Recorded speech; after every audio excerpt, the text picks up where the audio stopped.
relaxation.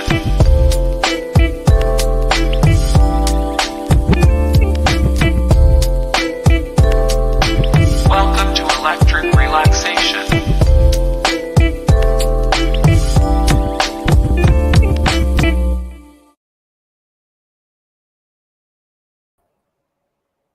What's up, y'all? Hey, young world, the world is yours. Da, da, da, da, da, da. I was listening to Slick Rick earlier, man. Anyway, man, what's going on, bro? Oh, no. Hold on. I gotta introduce you, yo. I have to. Ladies and gentlemen, the hardest working brother in show business. And y'all out there know I ain't lying. Remember that song? Sunday, Monday, Tuesday, Wednesday, Thursday, Friday, Saturday. Sherelle. Yes. If y'all want to know when Hendo was on YouTube, I just named the days. Man, the legend, the myth. Hendo. What's happening, good brother? Chilling. What's up with you? Man, it's good to be seen. Oh, speaking of which, man, check out my merch, man. I got that midnight blue. Disposable to lifestyle. Man, yo, listen. I'm letting them know I stand behind this merch. You know what I mean? I'm not going to sell anything I ain't going to wear. Thanks. So when y'all see me out and about, my hat is merch on. You know what I mean? Listen, we represent the clique very well when we leave the house. Facts. Absolutely, no doubt. You know, the other day I did the Luce Vegas episode, right? Mm-hmm. That was on my dad's birthday. But guess who else's birthday that was? July 6th. Who? One of my favorite MCs, 50 Cent. So happy belated to 50. And happy belated to your dad. Happy belated to Pops. Happy belated to Pops. My bad, Pops. You know, without you, wouldn't be me. So you come first. Yeah. Thanks. But the only reason I brought that up is because today is Lil Kim's birthday. Is it? Yeah. He turned 43. So wait happy. Wait a minute. I'm sorry. Yeah. 43? Allegedly. No. Yeah. I mean, I can see that. I can see that, but just looking at the metamorphosis of her body and what she's done to it. Stop, yo. For some reason, I thought she was like 57 years old. My bad. And I ain't even lying. I'm not even joking about that. Like if you look at what she's done, she looks like an older woman. Well, maybe they got them mixed up because Big is our age. I mean, was she that much younger? She was. All Junior Mafia were a bunch of younger cats that hung out up there in Brooklyn. And he just tried to get them off the street. And she was she's the same age as Foxy Brown. Okay. They were classmates. They went to school together. So they were younger than we were. But yeah, it's just it just blew my mind. My bad. You a trip, bro. Nah, for real. I'm not even joking, bro. Man, well, happy birthday to Kim, man. One of the best that ever did it. The Queen Bee. You know, not to get her mixed up with Beyonce, because she's the Queen Bee as well. I digress. Whoa. Not as well. She's the queen. You don't listen. You don't want that hive coming at you, bro. I don't want that smoke. I love Beyonce, man. I absolutely love it. Man, my youngest son went to see it in Canada. So, you know, thanks. This is a Beyonce family. We love you, B. Send us some love. Anyway, yo. You know, the other day, when we was talking to Jose, man, him and B was on the show, man. And he was like, yo, y'all should talk about the art and the artist. Can you differentiate the difference, you know what I mean, between the artist and the art?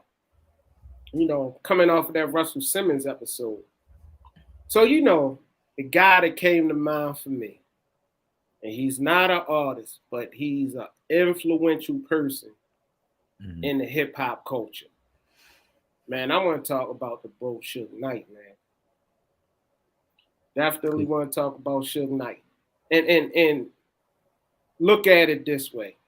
He started, well, you know, the sports thing. That's your thing there. I can't really touch on that, right? But I could start from Bobby Brown. So here this brother was from the streets, somehow, some way linked up with Bobby Brown, became his bodyguard, and had the wherewithal to learn to do the music business.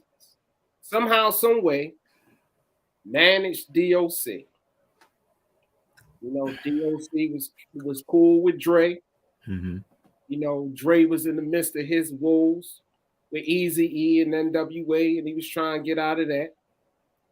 Suge came along, got your bro up out of that. Then Dr. Dre, DOC, and Suge, they created Death Row. Now, before you say anything, bro, Death Row arguably is one of the greatest labels that ever did it in hip hop. You get what I'm saying? So we got that. Then they got Pac out of jail. Now listen. Pac was already on fire, right? You know, we discussed Pac a lot on the show. You know, and then he went to jail, you know, and nobody was touching it with a 10-foot pole. Then out of nowhere, here comes Suge. Get him out of prison. And then Pac has a whole resurgence, a whole nother side of Pac we ain't see. This amazing music that he put out after the fact. Yeah, you know, things went left. It was some beefing and all that other stuff that took place. But Suge got him out of jail. I don't want to stop there. Snoop got into some legal woes. Suge jumped in, helping him out with those legal woes. Now picture this. Say they would have hit Snoop with them football numbers. I mean, you said it yourself. Snoop is a household name. You know what I mean? Everybody in their mother. How about at this point, everybody in their grandmother knows Snoop. But if it wasn't for Suge, if it wasn't for Death Row, if it wasn't for how things went down, if it wasn't for Suge getting him out of prison, I mean, making sure he didn't go, well, we know Snoop as we know.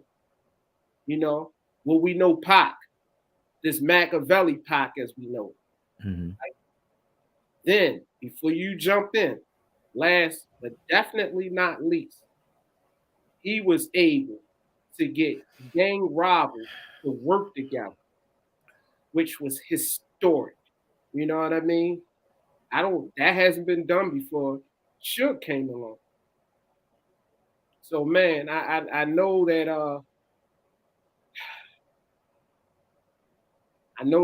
a lot of people feel a way about Suge.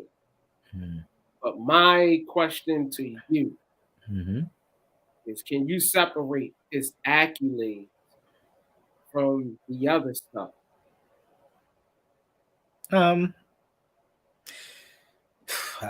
When it comes to separating the artist from the artistry, it depends on the threshold.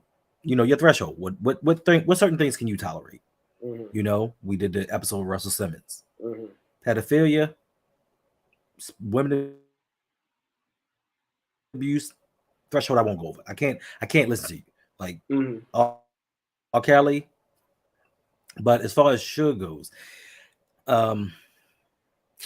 let's see. I'm gonna call him Bone Thugs and Larceny. So, you know what I mean? Just with him, all of these things that you stated, they did happen. But let's not be naive about the fact that, listen, he has his certain ways, but there are always two sides to a coin. So you have the Suge way, and you have I have the powerful lawyer type way. And I think the powerful lawyer type way works a little bit more in the justice system. Listen, Suge was a bad man back then, but up against the American government and the legal system, come on, bro, he does not stand a chance. So the situation with Snoop, he didn't have any involvement in it. So yes, of course, when I jump into your situation, Dre, that you got involved in, and you were an innocent man, and I jump in and I put my name out there, and I brandish around like I'm a central figure in this case, but you were innocent all along, and your case gets dismissed. You got found not guilty. Now I look like I came in and saved you, but I didn't save you because you were innocent. Snoop with that little the murder charge that he had, and a couple of other little things, he was innocent. You know what I mean? It's kind of like Ray Lewis in his situation, where some people got killed, but he was the famous name in the vicinity. So you take the rap, because it's like if me and Snoop somewhere and something pop off, they ain't gonna say, yo, it was Tony. They gonna say it was Snoop, because you gain more by putting that persona out there. Tupac was big, but we also have to look at, yes, he may have played a part in Tupac getting out of jail then. May have had something to do with it, but also we don't know the ramifications of what happened after that. Because as you and I know, and a lot of people out there, Tupac was trying to get off of death row. You know what I'm saying? So you want to take the thuggishness and the accolades, and you kind of weigh them together. Because and we had this conversation offline. I told you, without Suge, Dre was going to do death row and have the success that he had, and maybe more. I think for the pivotal part that Suge played in it, he also helped to destroy it. Death Row could have been a lot bigger than it was, and still it could be standing today. But you know what I'm saying? Just like when we had the conversation about Stringer Bell and Avon. Once you hit a certain level, that street stuff got to go bye-bye.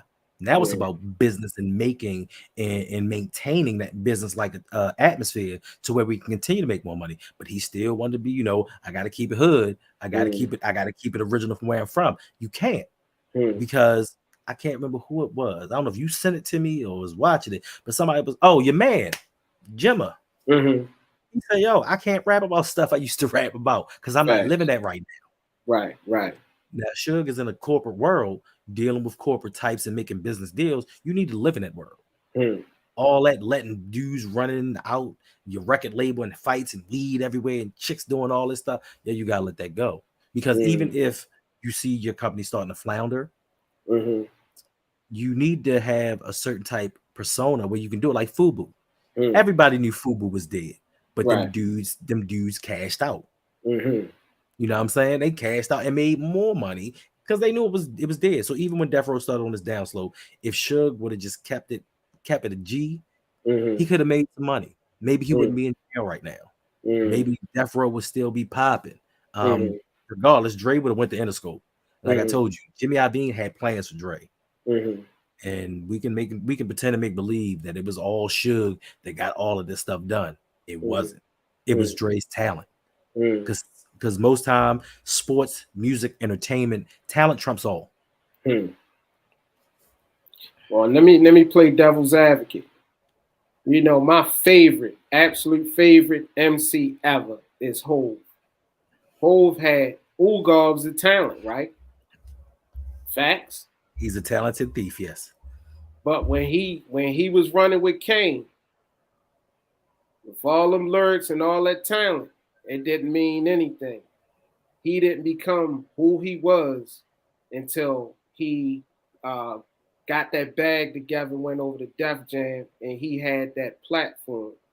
He had that machine behind. You get what I'm saying? So to push back on that, I don't mean to cut you off. Did that happen with Master P? Or did he start out the trunk of his car? Now, when Jay was with Big Daddy, was he Jay or was he Fushnikins in Das Effects? Was he Jay? You know what I'm saying? So let's not always think that it has to be a machine behind you. Was it a machine? Oh, your man's. Was it a machine behind 50 Cent? Well, yes. No, it wasn't. It was Eminem, in the beginning. It was Eminem behind 50 Cent, and that was it. Dudes wasn't checking for your man, but he still blew up. So let's not romanticize this myth that Jay-Z is just this mythological figure that can't be touched. All hail to him and everything that he built. You saw the clip that I sent you. I did. The clip that I sent you. He stole 99 Problems from Ice-T. He stole 99 Problems from Ice-T. yes, Dre was behind 50 Cent, but he didn't get the exposure and he didn't get Dre behind him fully until M endorsed him. But he still made moves. But like I said, your man stole 99 Problems. So, but it was something else. I forgot the point I was trying to make. But yeah. So like I said, let's not romanticize the fact that Jay-Z is just, oh no. The point was I kept watching those interviews. Because they was Ice-T was saying, yo, I ain't have no problem with Jay. You know, that was my man. We used to all roll together. He was my man. They just made it seem like it was a beef. But they asked him a question. They was like, who do you think's more popular? Jay-Z or Snoop Dogg? He was like, Snoop by far. He was like, Jay may be rich, he may be popular, he may be powerful, but Snoop is known everywhere, every genre, every household, every continent. Like he has been everywhere. So, like I said, let's not act like your man just came up and did all of this stuff on his own. He's stolen a lot. I've sent you proof of the lyrics. He loves to steal from Big. He loves to steal from Big. He steals from Pac. He steals from Nas. He steals from everybody. Now, granted, he flips it, makes it his own lyrics sometimes, but it's always hot. I can't take anything from him. But you know what I'm saying? Imitation is a sincerest form of flattery. Right. But sometimes when you deliberately steal a man's bars constantly and consistently, it's got to take you down a notch, bruh. It's got to take you down a notch. Yeah, on our list, he was number 2. And the people, for those that are listening and looking, wait a minute, people, was he number 2? He was number 2. No, he was number 2. You Who sure? was number 1? Who was 1? Big. Big was number 2. Jay-Z was number 1. Wow. That's right. Big was my number 1. So Big was my number 1 too. Yeah. So I still love Hov. I got you. You know I got you. But you know it's let's look at it like this. Like you got a Columbus Day, right? As kids, we grew up. Okay. Columbus, Okay. He the man. He got a holiday to this day. He discovered America, right? That's going down in the history books. Well, it did. It did. It did. But my whole point is this, with this debate in particular. When it comes down to it, you cannot take away what he did in the history books. You get what I'm saying? No matter how it went down, he did these things. Because we know the rap game, they ain't letting any and everybody in the business world, period. Because I watched The Men That Built America. Everybody did something cruddy. Everybody thugged their way in. No, I'm not endorsing that. But it always appears to me that the good guys finish last, man. It appears that way. I hope that, you could prove me wrong. Or someone can prove me wrong. I can prove you wrong right now. Eminem. Speaking of which, because to me, everything happens for a reason. Right. If Dre, remember when Dre first left Death Row, and he came out with the Aftermath, which I thought that album he came out with was hard. That been there, done that, man. That bumps to this day. It wasn't as well received as his material on Death Row. Of course, like you said, Dre is who he is. You get what I'm saying? Right.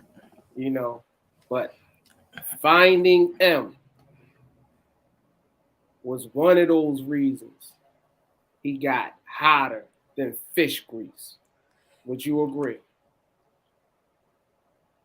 It was one of the reasons. It was not the reason. I just think not to cut you off, I got another one. Why's on my mind? He had Rakim over there. We listen, we spoke about this, bro. For some reason, back in the day, East Coast rappers did not do well on Dre beats. It just didn't happen.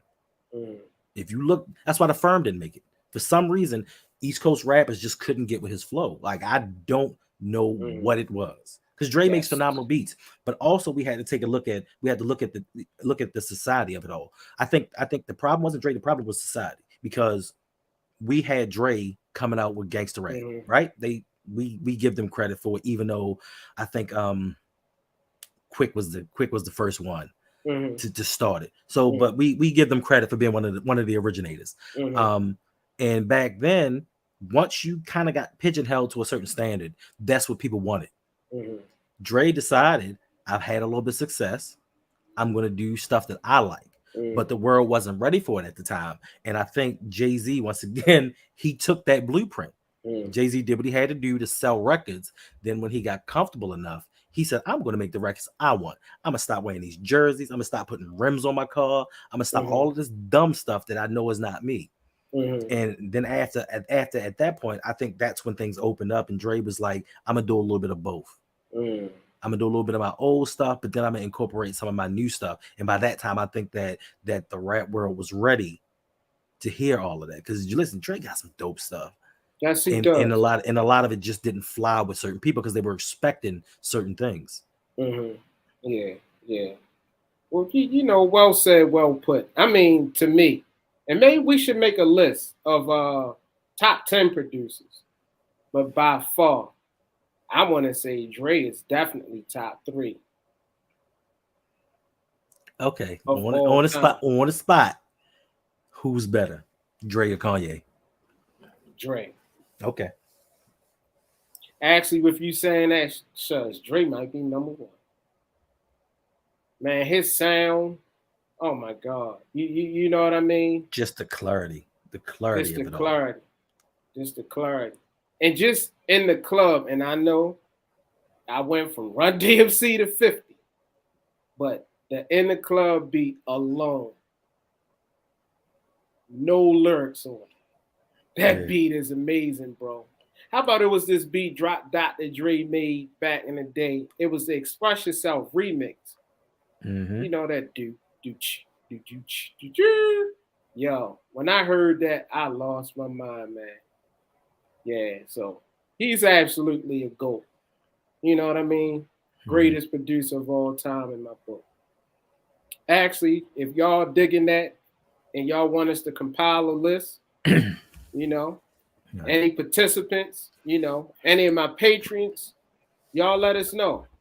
You know, we can get a list together. Facts. I just want to say what's going on. Big Reg, Jose, Raven C.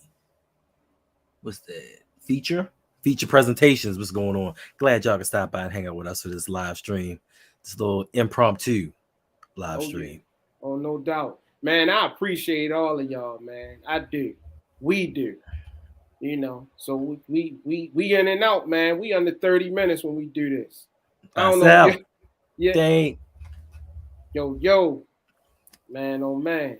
We are Jose, what's happening, bro? We on that Domino's pizza time, 30 minutes or less. Absolutely. We give it to y'all hot out fresh. Of the oven and fresh. You know what I mean? So, man, any parting words? Oh, I thought we ain't have another person to speak about. This the only one? We did. We actually did. I'll let you. I don't even know how to. Okay. I believe I can fly, man.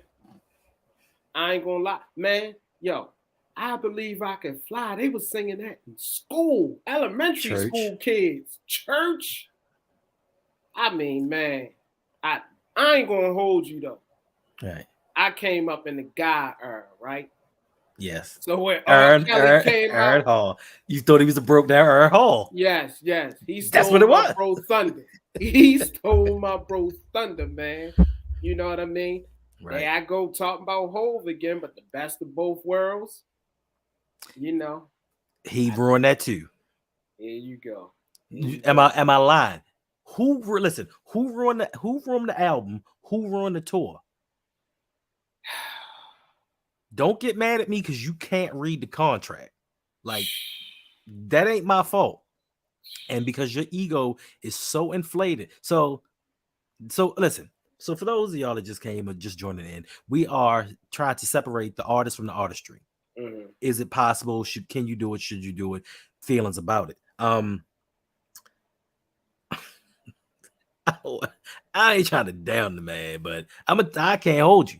I can't separate it with R. Kelly. Because like I said, I have a certain threshold. Certain things I can tolerate, certain things I can't tolerate. With him, I can't do it. I can't listen to him. I can't even listen to F You Tonight with Biggie. You know Biggie, my favorite artist all the time. Right. But Kelly's on it. I can't listen to it. And he has bangers. I give him that. Does. And he could have had more bangers, but he messed up that best of both worlds. I forgot all. You know what? I forgot. I haven't listened to him in so long. I forgot all about that album. Yeah. But because R. Kelly had all these little children pumping his ego up, he thought he was bigger than Jay-Z, and even at that time, he was not. Well, I'm a tread light with this because I watched the documentary, right, on R. Kelly. I guess what confuses me a tad, and I'm only going off the documentary. I don't want no smoke with nobody, right? I'll take all the smoke for you. Okay, but I'm gonna say this: I don't think he had people in those basements with chains around their ankles and you know locked and feeding them oodles and noodles and jello. I don't think so. I think that door was open. You get what I'm saying? Now, I get it that they could have been infatuated with who he is as a celebrity. You know what I mean? But I'm just, that's that blurry area for me. Now, I ain't going to hold you. I'm not feeling what the bro did either. You know what I mean? And maybe this is something that the world needs to know, man. If you're in a situation, man, just bounce. And I know it could be hard to do. Listen, they were not locked up in chains. They were not held captive. But if you look at like the Manson family, if you look at Texas, all that up. Listen, the cults. You don't have to have physical restraints on you to be held captive. Now, for me, more importantly, if you've seen the documentary, I haven't seen the ones after the first one, but if you watch the documentaries and if you've done some research, you know one of the girls is from here. Yeah, she's from here. But more importantly to me is, I'm not even blaming these little girls. That like the young lady from Maryland, her parents took her out there. Like these parents are taking them out there. Unfortunately, just like with the situation with Michael Jackson. I don't think Michael Jackson was a pedophile. I could be wrong, but I don't think he was. But the simple fact that there was speculation that he was, and you had parents leaving their children with both of these gentlemen for the weekend. You know what I'm saying? Hoping something popped off. So you just trying to use your child as a cash cow. Now you have these young impressionable minds, and of course, you know, they fanning out. They like, it's R. Kelly. You know what I'm saying? They in that trance, like, oh my God, it's R. Kelly. But you also got to think you got your mother and your father in your ear, like, yo, you get close to him, you can get a record deal. You can pop off, do what you got to do. And you just constantly got them beating you down with about any means necessary. So now I'm in a situation where it's me and 40 other chicks, and we got to live in this room and eat whatever. But it's the sacrifice that I had to put forward if I want this record deal, if I want to get discovered. Like, which one of my friends can say they live with R. Kelly? None of them. So I'm gonna do what I need to do to keep this moving. And of course, he took advantage of the situation, and I think more importantly, with his sickness, his friends and family failed him because they allowed it to go on. Right. They allowed him to tape it and have tapes in his basement, like DVDs. Like video, like PlayStation 5 games or something. You know what I mean? Right. So yeah, so it wasn't anything that was physically forced upon these young ladies, but I do think there was an emotional and psychological component to it. And just for me, I can't separate them two. Like I refuse, even when it first happened. And everybody was like, oh, he innocent. Because the first thing, if you love somebody's music or their art, the first thing you're gonna do is they're innocent. I'm like, nah, player, they got a tape. And even if that was a mistake, we have too many reoccurrences of this happening again and again. And then the last time, it was so bad they had to read the transcript. Mm-hmm. They didn't play a video this time. They had to read it. So you know you got some raunchy shit going on. Mm-hmm. If I can't play your tape, I gotta read it out loud. So yeah, I can't rock with R. Kelly, bro. Yeah, I concur. I concur, bro. I'm not gonna lie, man. It's a lot of finger pointing that need to be had, man. Everybody was around them, knew what time it was, man. Shame on them all. You know what I mean? Like I always say to you, you know, we touched on these type of topics with the Russell thing, right? Mm-hmm. Ones and zeros. Ones and zeros all the time. I think that's all the world cares about. And as long as R. Kelly was giving them that, he was that cash cow, everybody looked the other way. I think not only R. Kelly should be what's the word I'm looking for? Accountable, held accountable. The label Castrated? should be Oh, that okay. too. The label should be held accountable. Everybody in his immediate circle need to be held accountable.